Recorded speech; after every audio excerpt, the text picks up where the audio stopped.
خیلی و خیلی پیشتر از ابتدای جهان پادشاهی بود. پادشاه جلال.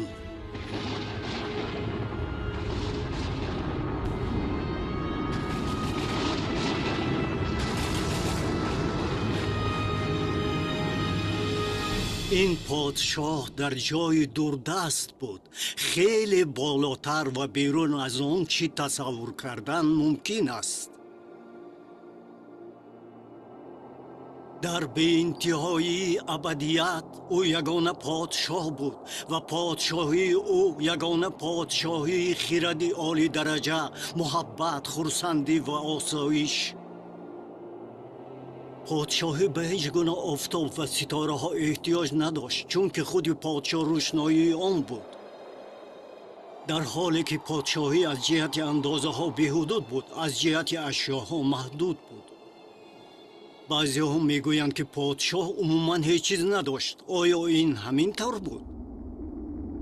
یکی از اسرار ابتدایی این پادشاه آن بود که حتی هنگامی که فقط خود او وجود داشت، او هیچگاه تنها نبود. لیکن او میخواست از حیات خود به دیگر موجودات با شعور بدهد. این پادشاه خوب و خردمند آسمان ها را با میلیون ها موجودات روحی درخشان و با خرد که فرشته ها نام داشتند پر کرد. او هر یک آنها را نام به نام میدانست و میخواست که آنها نیز او را دانند. حیات با پادشاه سرگذشت بی انتها بود. پادشاه میخواست فرشته های زیاد داشته باشد. همین طریق او وقت، فضا، ماتریا و عالم حیرت آور را با سیاره درخشان آفرید تا برای موجودات حیرت آور که آدمان نامیده می شدند محل زیست شود. عائله انسانی که از فرشته ها فرق داشت، فقط از دو آفریده، مرد و زن سر شد. چون با فرشته ها پادشاه میخواست از حیات خود با آنها نیز بدهد. بعد چیزی روی داد، چیزی دهشت آور. در پادشاهی زیان روی داد، اول در آسمان ها، بعد در زمین. فرشته اسیانکار پادشاهی زمین را به دست درآورده آدمان را اسیر خود گرداند. اما پادشاه را غافلگیر کردن غیر امکان بود. در عمق دل پادشاه نقشه نجات بود، چنان کلان، چنان پر اسرار، چنان غیر عادی، چنان فراگیر که برای اجرا کردن آن با او هزاران و هزاران سال در کار می شدند. شما از پادشاه ابدیت باز چرا انتظار بوده می توانستید؟ او بیرون از وقت زندگی می کند.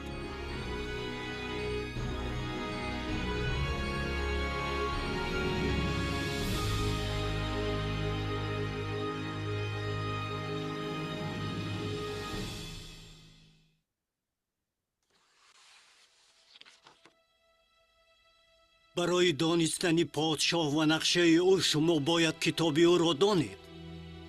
بیش از 1500 سال پیشتر پادشاه تقریباً 40 کس را انتخاب نمود تا که قصه و پیام او را نویسند.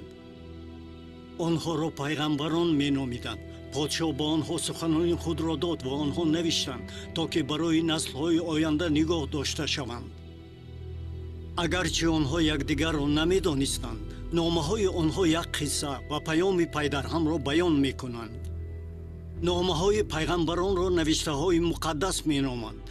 به نوشته ها ما می توانستیم فقط تخمین کنیم که از کجا آمده ایم، چرا ما در این جاییم و به کجا می رویم. برای دانستن جواب های درست ما با کتاب پادشاه احتیاج داریم.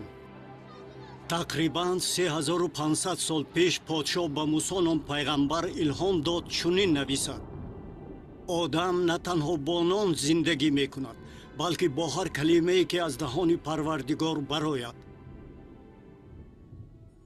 امروز سخنان پادشاه در یک کتاب مقدس متحد کرده شدند. معنای کلمه مقدس پاک یا جدا کرده شده است. китоби муқаддас маҷмуаи китобҳост. китоби муқаддас беш аз ҳама тарҷума шудааст. ҳазорон лӯла печҳои папирусӣ ва пӯсти шаҳодат медиҳанд, то он беҳтар аз ҳамаи матнҳои қадимӣ маҳфуз дошта шудааст. китоби муқаддас аз ду қисм иборат аст. қисми якум аҳди қадим аст, ки дар он подшоҳ нақшаи худро пешгӯӣ мекунад. қисми дуюм аҳди ҷадид, ки дар онҳо подшоҳ нақшаи худро иҷро мекунад. аҳд маънои созишнома ё контрактро дорад. аҳди қадим нақшаҳои худоро пешгӯӣ мекунад. аҳди ҷадид бошад сабти иҷрошавии онҳоро. фақат худо метавонад таърихро пеш аз рӯй додани он нависад.